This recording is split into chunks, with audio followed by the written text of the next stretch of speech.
ZDTech. 3 minutes pour tout comprendre. Bonjour à tous et bienvenue dans le ZDTech, le podcast quotidien de la rédaction de ZDNet. Je m'appelle Guillaume Sariès et aujourd'hui je vous explique pourquoi le respect de la loi de Moore passe désormais par des puces verticales conçues comme des gratte-ciel pour vos smartphones. Énoncée en 1965 par Gordon Moore, la loi de Moore prévoit le doublement de la densité des composants informatiques à coût identique tous les 2 ans. Par densité, on parle ici du nombre de transistors par unité de surface dans les puces.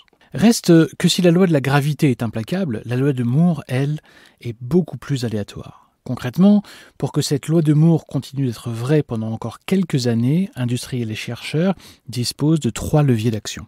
La découverte de nouveaux matériaux d'une part, de nouvelles conceptions de transistors d'autre part, et enfin, la miniaturisation des procédés de gravure. Pour la miniaturisation, nous allons y revenir un peu plus tard. Intéressons-nous tout d'abord aux nouvelles conceptions. Ce sont les entreprises IBM et Samsung qui travaillent sur des transistors verticaux.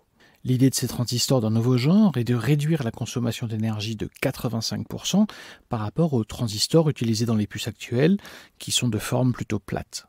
Comment ?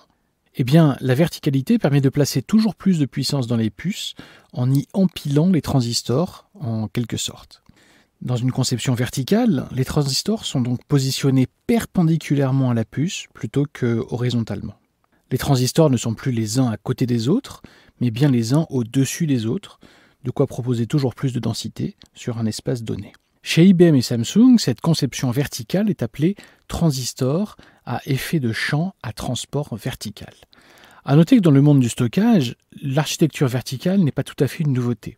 Dès 2017, Western Digital et Toshiba proposaient une technologie de stockage nommée Flash 3D. 3D pour signifier bien sûr la verticalité de ces puces, composées de 96 couches de cellules de stockage. Car ici aussi, dans le monde du stockage, les cellules flash sont empilées les unes sur les autres, comme de minuscules gratte-ciel. Mais ces efforts de conception de puces ne seraient rien sans un travail conséquent en parallèle sur la finesse de gravure des composants. Samsung travaille depuis 5 ans sur des puces gravées en 5 nanomètres. Ce sont ces puces qui équipent les derniers smartphones de Samsung, les Galaxy S21 par exemple.